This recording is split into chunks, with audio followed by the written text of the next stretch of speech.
All right, and I believe we're live. Assalamu alaikum, good afternoon, good evening, everybody. My name is Ermin Sinanovic. I am the Executive Director of the Center for Islam in the Contemporary World at Shenandoah University, and I will be your host for this talk, our CICW book series. We're back this year, and we are delighted to have with us today, this evening, Dr. Dženita Karić. Dženita, welcome. Thank you very much. Thank you, Ermin, for inviting me, and thanks to the Center for Islam in Contemporary World. You're most welcome.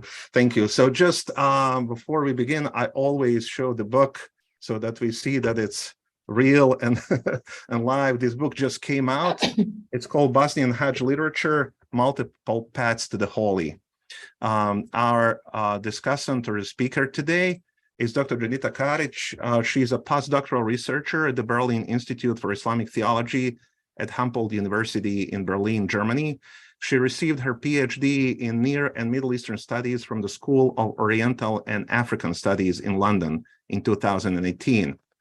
Her research deals with Bosnian Hajj discourses in a longue durée perspective, and she's currently working on devotional piety in the early modern Ottoman period. She has published in a number of academic journals, encyclopedias, and her book, again, Bosnian Hajj Literature, just came out, and that is the book that we are discussing today.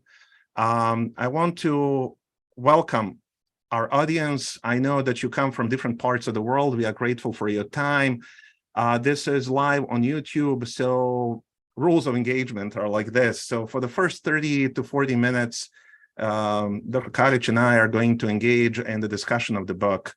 And then after that, we're going to open it for the audience questions and discussions. So you may use the chat function on YouTube to submit your questions. I would ask you to identify yourself, give us your name, location, maybe affiliation if you have one or you want to provide that as well, and try to be direct and concise with your comments or questions. And we're going to take as many as we can, and we plan to wrap up this in about an hour.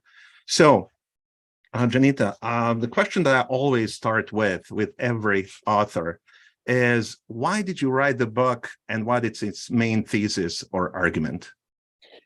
So I guess the first or the primary motivation, or maybe the key motivation, would be the realization that Hajj is so overwhelmingly important for Bosnian Muslim culture. And this importance is visible and created by a number of different devices and mechanisms.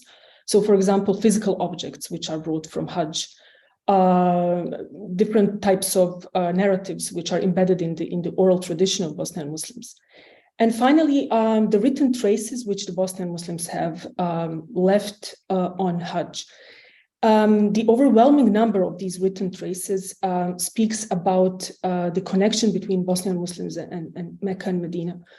In a way, this huge conglomerate of different types of writings, which is sometimes even if you see the number of these different writings, it's somehow in contrast to the actual number of people who went on a Hajj.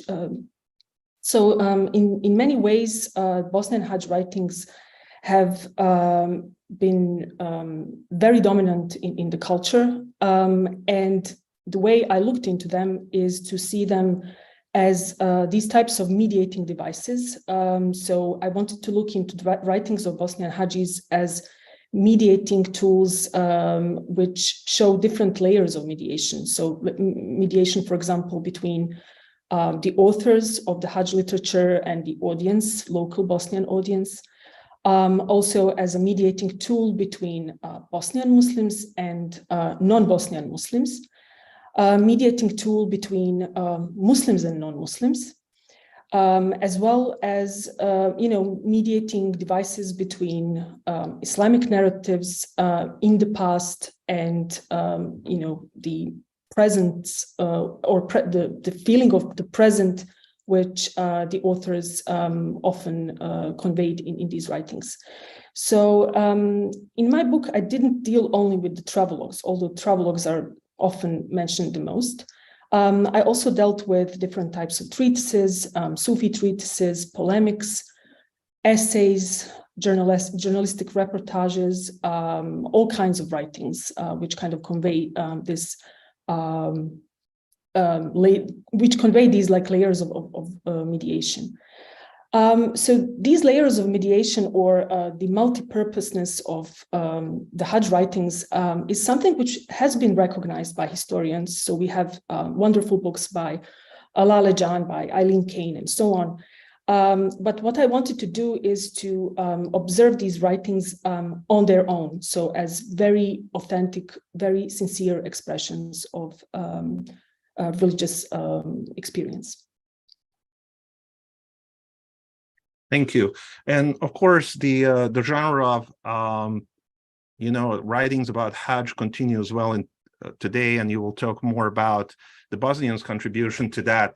Of course, one cannot fail but speak about this without mentioning the famous autobiography of Malcolm X, which is also another great example of both Hajj travelogue, but also points to the spiritual journey.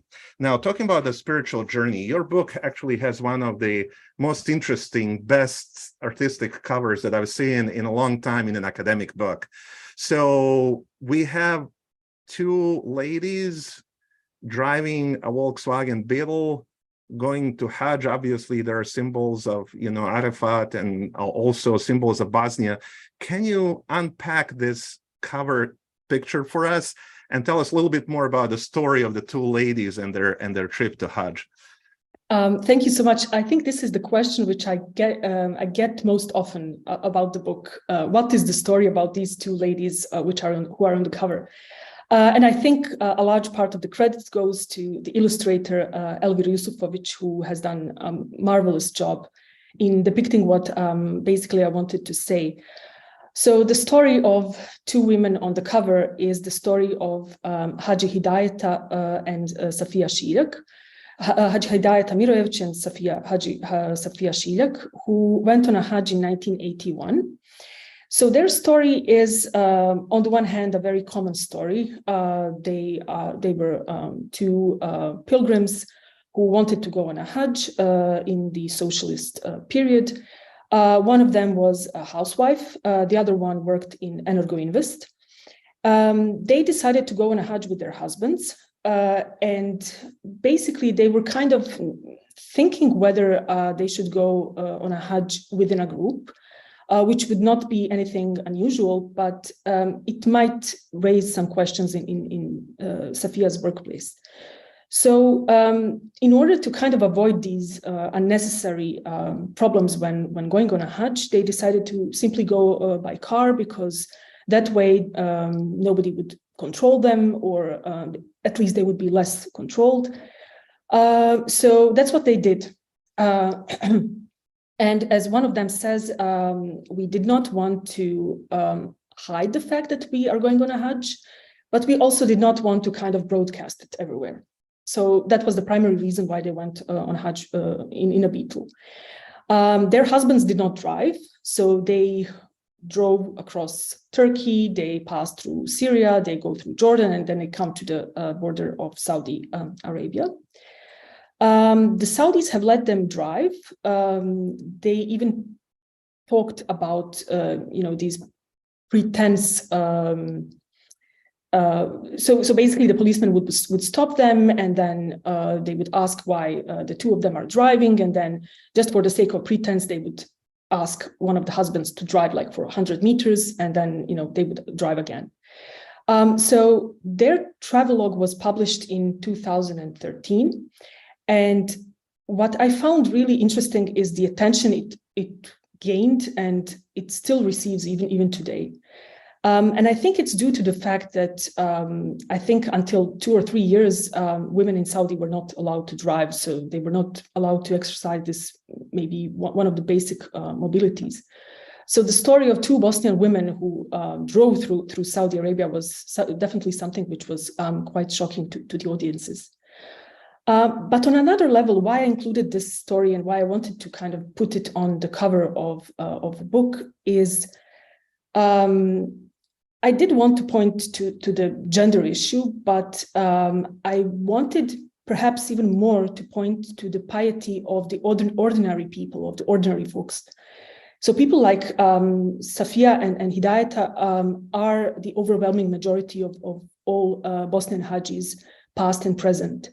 So I kind of wanted to emphasize their side of story and to place them front and center in the book and beyond.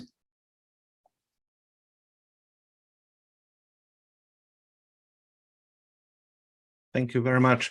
I actually realized recently when I was talking about this with my aunt that my uncle, her husband, is actually related to Hidayat.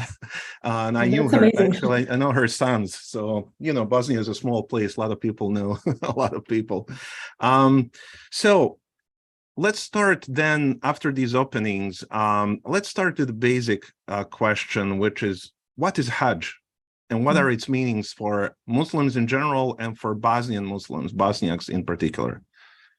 So there is a huge debate in which went on in religious studies regarding the meanings of Hajj, or the fact that the intrinsic meaning of a Hajj is not easily detectable, so to say.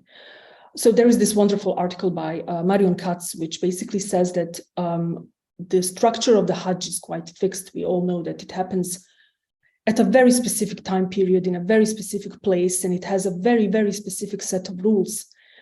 But the meanings given to Hajj really vary from period to period. They're quite different from like individual authors and societies as well. So in that regard, I did not start with the book with the aim to kind of establish one singular meaning of a Hajj, or to even establish one singular meaning which the Bosnian Muslims gave to the Hajj. What I wanted to do was to, in a way, make a certain type of a catalog of different types of meanings given to Hajj by Bosnian Muslims, both in the pre-modern period and in the modern period as well. So what can be noticed is not only a certain type of a continuity between conceptions of Hajj among Bosnian Muslims and, let's say, Ottoman Muslims in general. So that's definitely one type of a continuity which exists. But there is also a certain type of a continuity which goes on in the 20th century and in the 21st century as well. So the meanings of the Hajj created, given, understood by Bosnian Muslims definitely change from a period to period. So if we talk about meanings of the Hajj in the pre-modern period in the Ottoman era, the symbolic meanings of the Hajj are mostly given or mostly exist in Sufi texts. When we move onto the 20th century, onto the 21st century, the Hajj is increasingly observed within its utilitarian framework. So the Hajj is being observed as a ritual which can not be useful, which can be useful not only to individuals but also to communities. And that's something which I believe is kind of continuous to what happens in other parts of the world.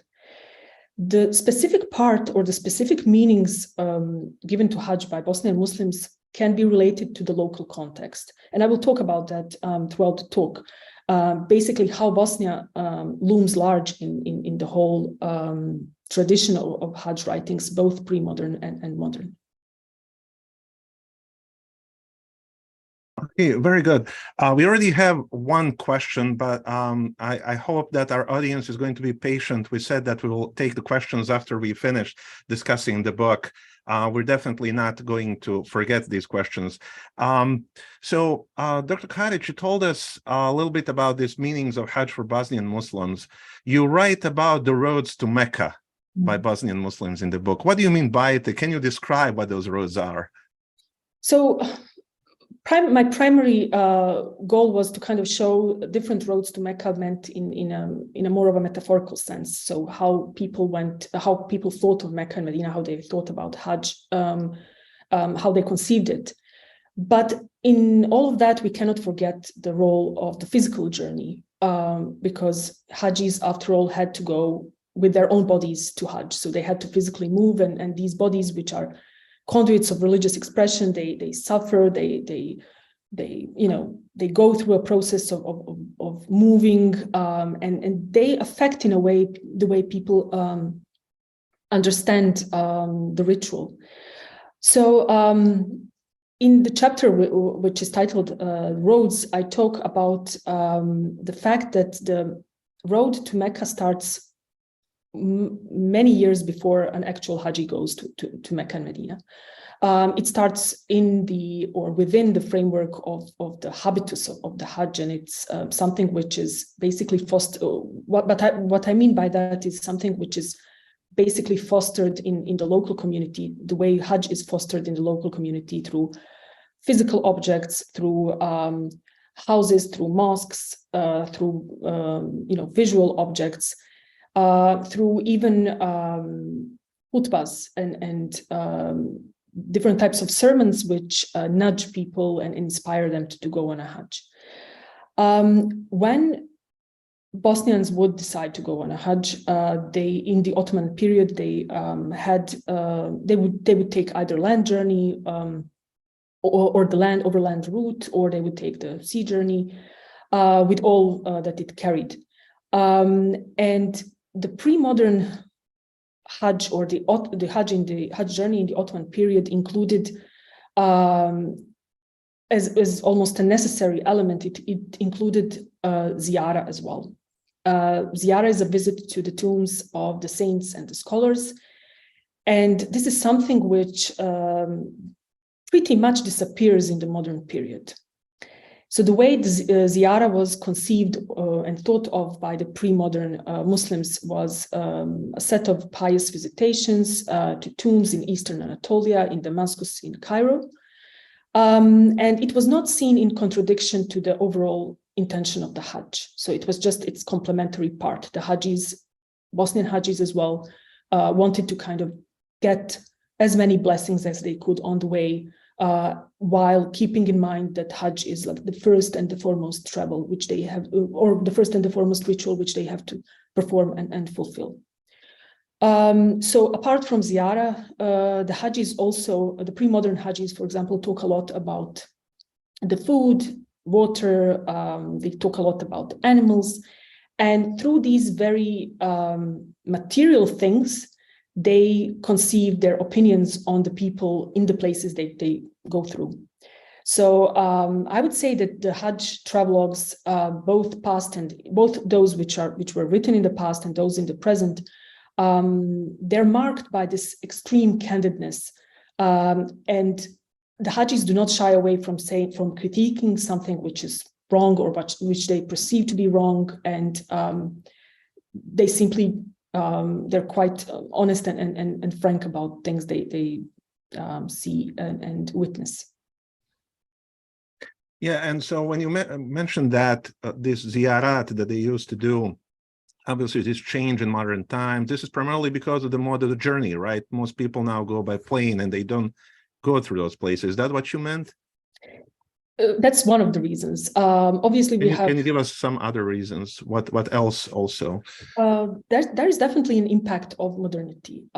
Islamic reformism, as we know, did not look very kindly on those types of pious journeys. There is the whole campaign against what is perceived to be superstition, against visits such as this one.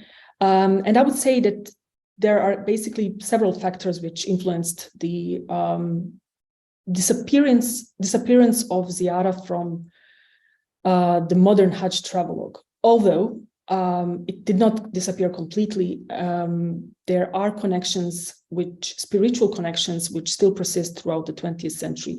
And I would even say that there is maybe even a revival in the 21st century. The revival, at least in the historical sense, at least in the sense of the historical interest in the history of places, which then is tied to the history of the ziyara as well. Thank you. Thank you for that answer. So for more than 400 years, Bosnia and Herzegovina was under the Ottoman rule. And then in 1878, after the Berlin Congress, the Ottomans basically leave that territory. The Austro-Hungarians move in, they occupy Bosnia and Herzegovina. So how did that change of administration and rule, occupying force, but also one from a Muslim rule to an empire that wasn't ruled by the Muslims, and now Muslims are, after several centuries of living under the Muslim rule, are now living under the non-Muslim rule. How did that impact Hajj? In what ways, and how is it manifested in the travelogues that you had studied? So basically, the Muslims are now traveling, obviously, in a different imperial, under the different imperial organization. They are interacting more with the non-Muslim administrators, non-Muslim clerks and officials who are helping them on the way. There is a famous case of a doctor, Julia Makanec, I think his name was, who even died in Jeddah, helping Bosnian Muslims reach Hijaz. So that's one layer of the change which happens. So the closer interaction with non-Muslims as administrators and officials in the regulation of Hajj, which is something which Bosnian Muslims shared with other colonized nations, like there are books on the Russian organization of Hajj, or books on British organization of Hajj, and so on and so forth. What happens as well is the increased attention paid to the sanitary concerns. So Hajj is, so when we observe the way Hajj was understood in this period, we cannot rule out the fact that Hajj has in this period become more and more of an interest of non-Muslim journals, the interest of non-Muslim authors. So the conceptions of the Hajj now become the concern of, and very increasingly the concern of non-Muslim authors as well, who perceive Hajj often as the opportunity for non-sanitary occasions like the spread of diseases, or who sometimes see Hajj as an unnecessary journey, as an irrational journey. So all these ideas, which are quite prominent in let's say, Serbian and Croatian journals, also affect the way Muslims themselves see Hajj, but in a way so basically Muslims start thinking about the Hajj in a very defensive way. So what we see in the first half of the 20th century is the rise of the polemical writings about the Hajj, often written by Muslims themselves, who try to emphasize the true use of the Hajj, and who try to uncover the true meanings of the Hajj and emphasize its utilitarian use. Thank you. So just like almost all the travelogues that Muslims have written all over the world when they went on Hajj, they contain many gems and different observations. Can you perhaps maybe read something from your book, from one of these travelogues? I know that the Bosnian Muslims had written many poems, they had written many travelogues. So if you could give us maybe an example of something that they wrote. So yes, this period, the first half of the 20th century is very interesting because it is the period of the Hajj travelogue. So it's the period when a lot of writers are writing about the Hajj, and in different types of forms, in travelogues which are published in installments or in the complete version. They write in the form of poems, and one of the most important travelogues from this period is the travelogue by Muhammad Krpo, who went on a Hajj in 1937. And who basically left this amazing account, which is also a social commentary on different things he's witnessed. And he also gives us this very interesting definition of Hajj, which I will read now. Meeting one another, discussing the conditions and needs of the Islamic religious communities in all the regions of the world, reaching useful conclusions, establishing friendly trade relations, meeting the world, peoples and their customs, and in that way acquiring knowledge and expanding the horizons, etc. That is the main goal and purpose of the Hajj. Therefore, the Hajj is an all-Islamic congress with which the unification of all Muslims of the world into one singular Islamic community takes place. This community, when it, God willing, is created like that, shall rule the world as it used to rule the world, and will be the bearer of true, pure, and unalloyed Islamic culture, civilization, true and not the fake, materialistic progress and every happiness. So, can you give us your take on this? How do you contextualize it and interpret it? So it does fall into the whole tradition of seeking the meaning of Hajj beyond what is actually, there in physical form, and trying to think of the Hajj in this like social way, in the way which will prove to be of benefit to all Muslims. So Kırpa's vision here is something which will be overtaken later on by other authors. For example, Hussein Jozo wrote in a very similar way to this one. But Muhammad Kırpa is writing from a different historical point. So he's writing before the Second World War. He's writing from a point where Bosnian Muslims were not in a really great position in the old Yugoslavia. And throughout his travelogue, he's trying to find different types of solutions for Bosnian Muslims. So he's thinking about Egyptian nationalism. He's thinking of whether it could be something which could be, perhaps a solution for Bosnian Muslims. He's criticizing Turkish nationalism for its aggressive stance towards the faith, or towards religion.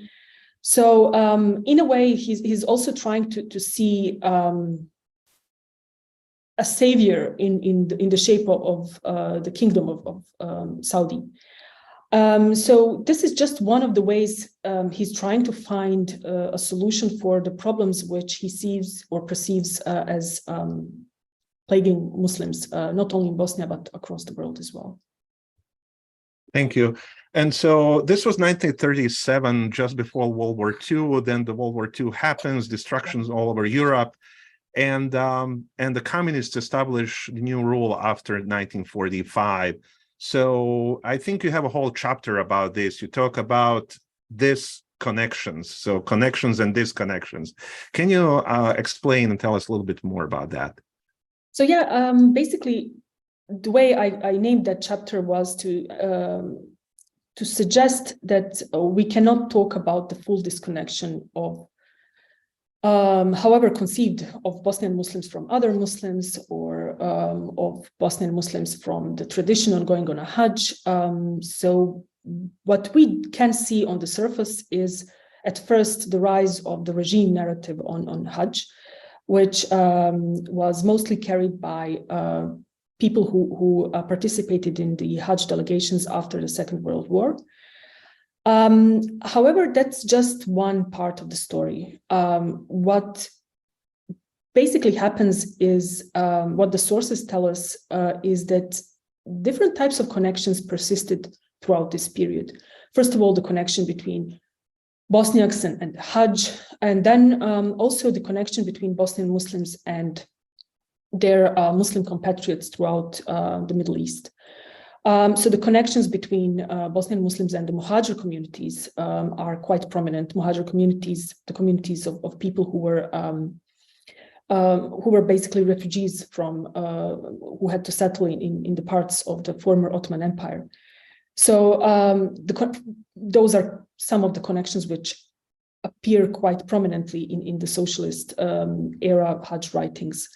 There are also other types of connections, such as the Sufi ones, the Sufi links, as shown by the writings of Sheikh Fezullah Haj Bayrić.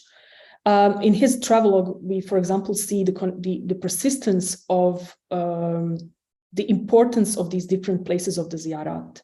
So the tradition definitely did not disappear. And finally, even the writings of Hussein Jozo about the Hajj, which speak about the Hajj in a quite a reformist way, speak about the concern about the Muslim world in a more general sense, without losing from sight the local Bosnian context. Thank you.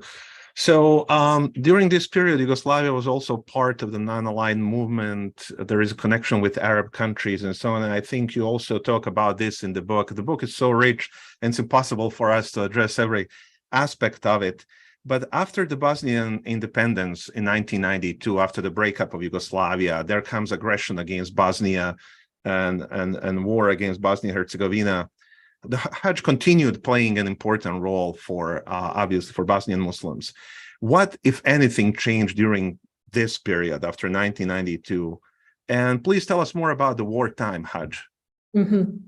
So I would say a lot of things changed in the wartime Hajj. One of the perhaps crucial events of the war and post-war period was the Hajj of 1994. When a large number of Bosniaks were invited by the Saudi state to go and perform the Hajj. And many of these people were either wounded in the war, or they were parents or fathers of people who died in the war, who were killed in the war. So when, for example, when we talked about the Hajj in the socialist period, we talked about, or we tried to kind of find what Hajj meant for Bosnian Muslims and what was the visibility of Hajj for Bosnian Muslims in this period. So I would say something quite the opposite happens in the wartime Hajj, which is Bosniaks are now seeking visibility of Bosnia in Hajj. So Hajj is no longer an issue.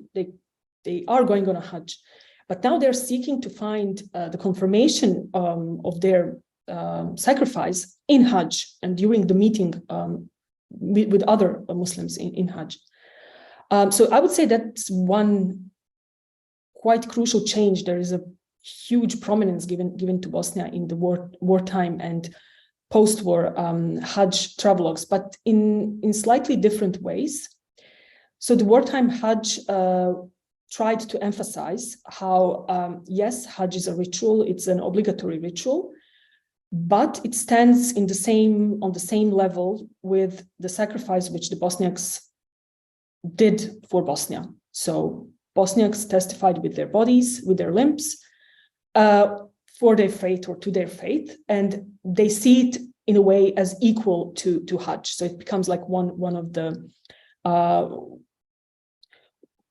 basically losing a limb for Bosnia becomes almost a ritual equal to the Hajj. And if I may read one excerpt from one of the wartime travelogues. Yes, please. Oh, okay. So I'm going to read the excerpt from Nejad Ibrahimović's Hajj travelogue.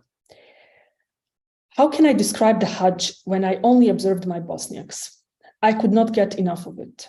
I did bring the Kaaba back home in my hands, preserving it as the most treasured thing in the world, but my soul is pierced by the faces of my Bosniaks who went on the Hajj with me.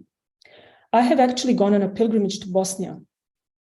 500 people from Bosnia and Herzegovina, and me, the tobacco smoker among them. That is the true value of my Hajj. I had to go to Mecca to find Bosnia in these people. Those are my Muslims. Those are my Bosniaks. Those are my compatriots. How did I look at people until then? Those are the best, the most chosen Bosnians and Herzegovinians. Those people, those soldiers, those heroes and fathers of martyrs from Gradačac, Cazin, Buzim, Žepa, Goražde, all the places in Bosnia. We did not go into a battle, but on a Hajj. We did not plow the land, but we went on a Hajj. Everyone with their own niyyah, their own struggle, their own prayers. So what happens after the war is we kind of see the period of what I would call the normalization.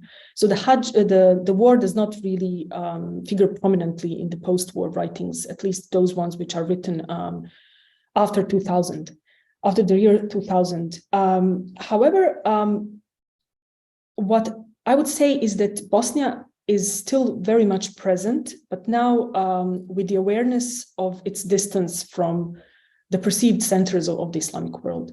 And if I may read one more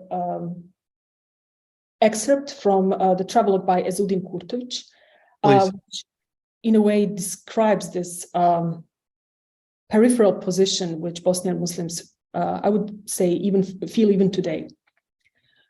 Being a Muslim here in Bosnia and in all other countries where Muslims are in minority is like being a part of the ocean of Islam on the periphery, on the limits, where after the low tide, there are small lakes left. It is much easier to be a Muslim somewhere where everything invites to a prayer and where this worldly life stops for a while. For the first time after the Hajj, I prayed in our small mosque in Herid. I came back, visited the pride and the glory of Muslims, the holy places.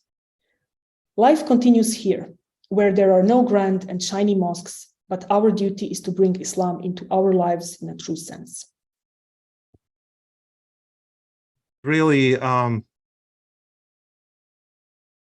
sorry, Ermin, I don't hear you. okay. Yeah. I hear you now. So no, thank you so much. That's very interesting because there is a recent book by Brennan Wheeler, Animal Sacrifice and the Origins of Islam.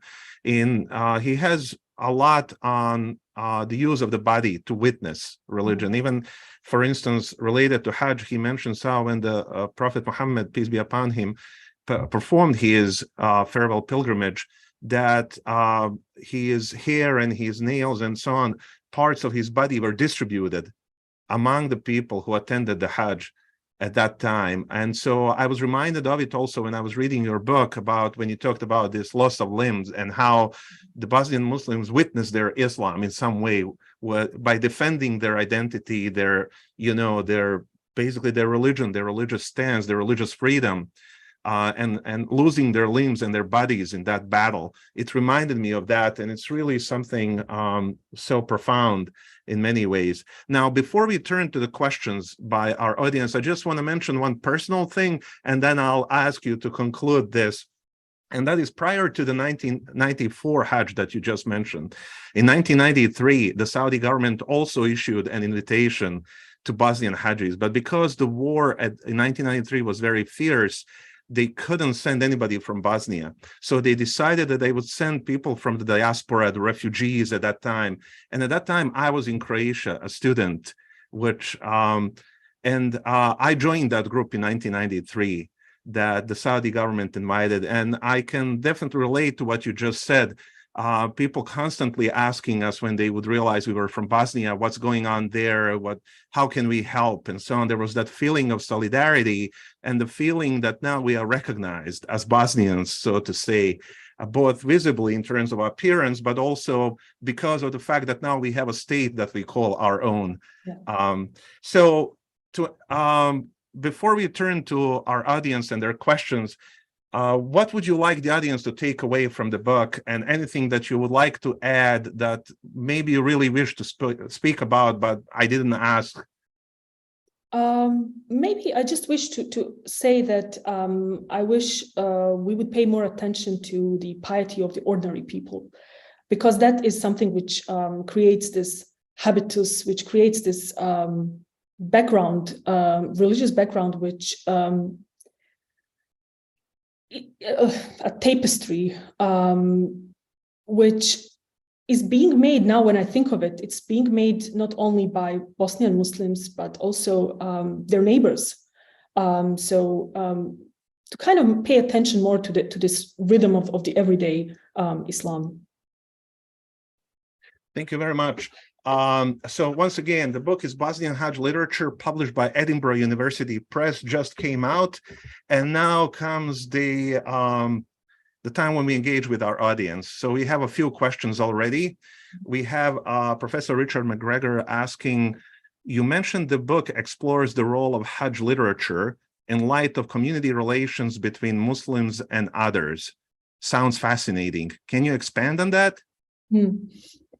So basically, that's something which comes, the Hajj is such a fascinating event in the lives of communities that it affects Muslims and non-Muslims as well. So if we look into the Ottoman Hajj tradition, the Hajj was also, the name of the Hajj was also the name of the Christian pilgrimage. So the Christian pilgrims who went to Jerusalem also called themselves Hajjis. The Jewish pilgrims as well call themselves Hajis. So it's something which testifies to this huge drawing power of the Hajj itself. When we kind of move more into the modern era, these interactions become more prominent and also more tense. So the Hajj, basically the way people understand Hajj is now affected by different factors. So it's not only what the religious sources have to say about the Hajj or what people themselves who went on a Hajj have to say, but now it's everyone basically has a say in the creation of the image of Hajj or the creation of the concept of Hajj. This can be related, I believe, to the fact that tourism becomes quite a strong factor, quite a modern factor for people, and equalizing Hajj and tourism is something which many Muslim scholars really try to avoid. And there is this whole line of writings which talk about Hajj and the dangers of it becoming a touristic endeavor. So when we talk about the Hajj in the modern period, I think that there are so many different factors which have to be taken into account, that Muslims' own conceptions of the Hajj are shaped by modernist challenges and simply the Hajj being open to the scrutiny of everyone. Thank you. Yeah, I think it's fascinating to know what you just said, that many Christians and Jews in the Ottoman times would add the title Haji to their name. And after they undertook pilgrimage to Jerusalem, to the holy places that are sacred to Judaism, Christianity. And until today, there are people in Serbia, for instance, whose last name is Hadži Kostić, or until today, that is their family name. And that Hajj obviously does not indicate a Muslim Hajj, but indicates a Christian pilgrimage to Jerusalem. But it's quite fascinating that the family name still remains to be Hajj is something, And it's not only about the names and the social prestige. Even if we look into the visual material and the textual material, which was created by Ottoman Christians, it becomes very, very similar to, for example, some Islamic genres. Like Fadail, for me, is quite similar to Proskinetarion. And these things, I think, definitely developed in a parallel way. And I wish that there was more written about it. Agree. Thank you. The second question is by Professor Eva Lukashik, who asks, could you speak about the holy places as a space of contact, clash, exchange between different mentalities, usages, and cultural backgrounds of Muslim communities? Yes, that's definitely a huge part of the Hajj travelogues, especially those written in the first-person narrative. So the Hajjis, for example, the Hajjis from at least those travelogues I looked into from the Ottoman period, they do not talk a lot about the clashes and the contestation when in Mecca and Medina. However, they do talk quite a lot about, they form very negative opinions of people in places they pass through. Especially, for example, when these people are, especially when there is a certain type of a bad interaction and concerning the material stuff, like the water was bad and people didn't want to sell the water and things like that. And then there is a next sentence is like all Bedouins are horrible and things like that. But what happens in I would say with the observations of different people in the 20th century is something which happens quite a lot. There are all kinds of observations, all kinds of impressions. There are travelogues which talk quite plainly in very racist way about people who Bosnian Muslims meet, for example. All of it also speaks about the formation of a certain type of a self-image of Bosnian Muslims as well. And that's something which is quite interesting, especially in the, again, 20th century travelogues. the way people, the way Bosnian authors think of themselves in contact to other pilgrims, or in contact in general to people they meet on the way. So there is a huge, basically there is a lot of space dedicated to considerations of the Europeanness of Bosnian Muslim pilgrims. And it starts quite early. It's not only a late 20th century phenomenon. It exists even in, for example, Krpo's travelogue, where he, after a bad interaction in Cairo, when he just says, well, we're European, so that's why we have different standards of hygiene and things like that. So it's quite interesting to see how the formation of the self-image is also a result of this contact in holy places, but also in other cities like Cairo or Damascus.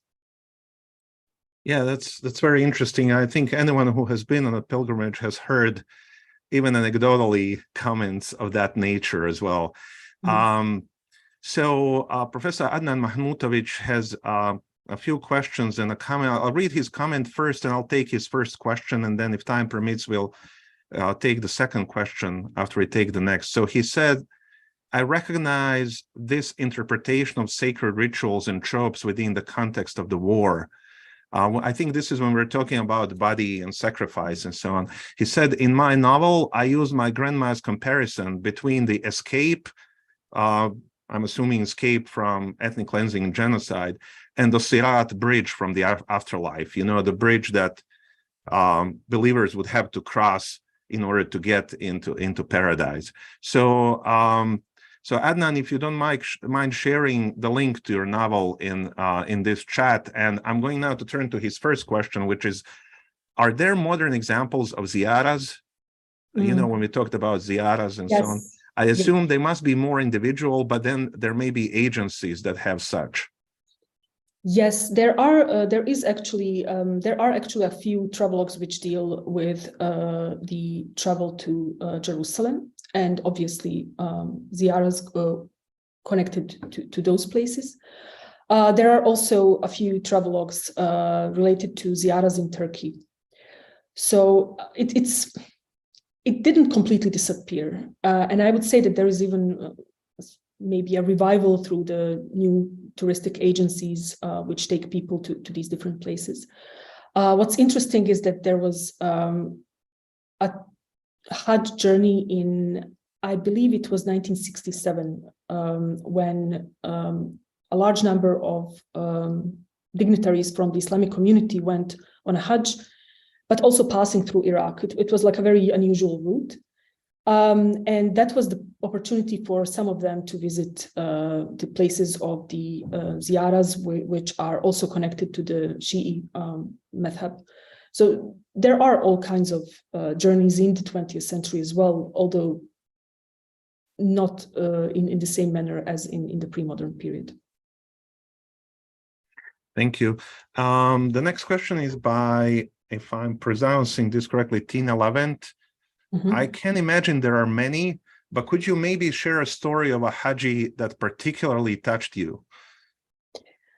I have a really, I have a huge soft spot for Muhammad Krpo, and I plan to, and this is like the first time I'm saying this publicly, but I'm planning to edit his travelogue for Bosnian audiences.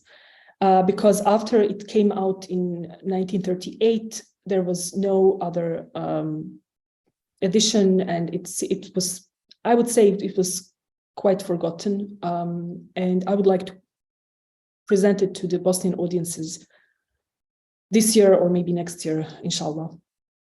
So Muhammad Krpo for me is, he's so relatable. He's quite a character.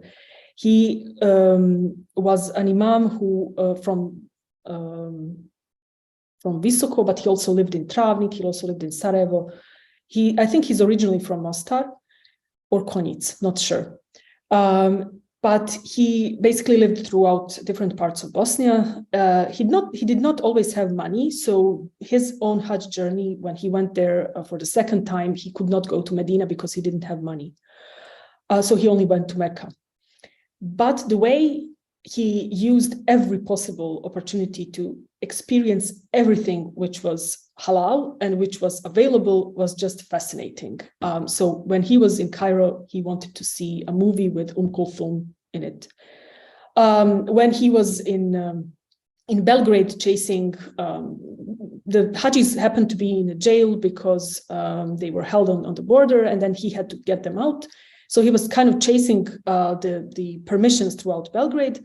And in the midst of it, he just remembered that he wants to try to taste the ice cream. And then he just goes and gets the ice cream and then continues on fighting for his Hajis. So like these tiny moments, such as this one, they show you the human nature of the person who is writing it, and how they're actually, living religion in very tiny, mundane things. And I think it's very, very relatable. And I just cannot wait to help in offering his travelogue to the Bosnian audiences. I can hardly wait for that. I like how you said that he was trying to experience everything that's halal, and then you mentioned the movies with Kulthum. Well, I think it's halal, so of course, I'm just how you kind of elegantly slip that in. Is nice. We have another question by Adnan. He says, any differences between men and women's experiences, the young and the older? That's a good question. So the question of female writing, I addressed it in a separate article, so it's not in my book in more detail. Is that we unfortunately do not have too many writings by women before the, let's say, second half of the 20th century. So our corpus of these texts is quite limited. From what we can see is that in many of these travelogues, women stress the motherly experiences, especially in relation to the Hajar, to the story, and sometimes even because they are with their kids in Mecca, and they have to take care of the kids, and then they relate that kind of parenting experience to a larger sacrifice as well. So that's something which appears, especially in the 21st century travelogues. The differences between the young and the old, there are more and more young Bosnians going on a Hajj. And I think we can also see that through the media which is used. So the older Hajis would write the travelogue, publish it, and then circulate it in like 100 copies between family and friends. Younger Hajis are just way more instant. They just turn to Facebook, to Instagram, and they use different types of media.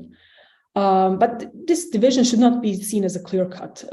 I think it's really fascinating to just like watch and observe how things revolve, and what media is going to show us in the next few years regarding Hajj as well. Thank you very much. I believe those are all the questions that we received from the audience. So before we conclude, Dr. Karić, is there anything else that you would like to share? And also tell us how people can and where they can get this book. Obviously, this is hardcover, so it tends to be a little bit more expensive. I know that paperback will be issued at some point. Is there a way to get maybe a discount on this book? Anything that would help people get this book? Yes, I'm really sorry. I mean, the book is unfortunately expensive, but that's the requirements of the industry. You can use the code NEW30 and then get 30% off the book. NEW30, so that is all together. NEW30. Okay. And yeah, it's not much, but I think it is maybe something. So yeah, I just hope, I mean, the book is over, but me thinking about the topic is not. So I do hope to continue working on the Hajj travelogues, at least following what comes out every year after the Hajj's return from an annual pilgrimage. Right. And maybe can you tell us what's next in your academic work? What should we be excited about? This book is definitely something to be excited about in terms of what it brings and how new it is and how refreshing a contribution it is. So what should be looking forward in terms of your next contribution? What are you working on right now? Thank you so much. Thank you.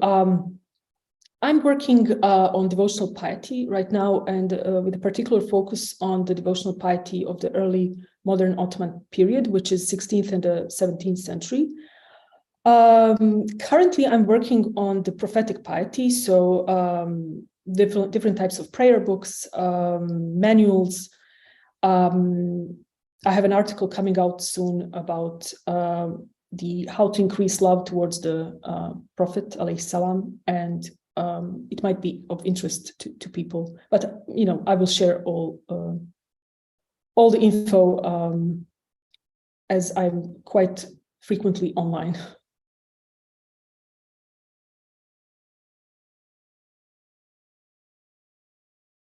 Thank you very much. We're looking forward to your work. We thank you for your time, for writing this book. It's a great contribution. I thank also our audience for being patient with us and for asking really excellent questions.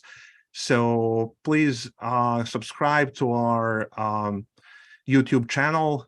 Stay in touch with us. We will inform you about the coming book talks. We have a few other exciting book talks coming up. Once again, Dr. Karić, thank you very much. And thank you all. All the best until the next time. Salam alaikum. Thank you so much. Thank you.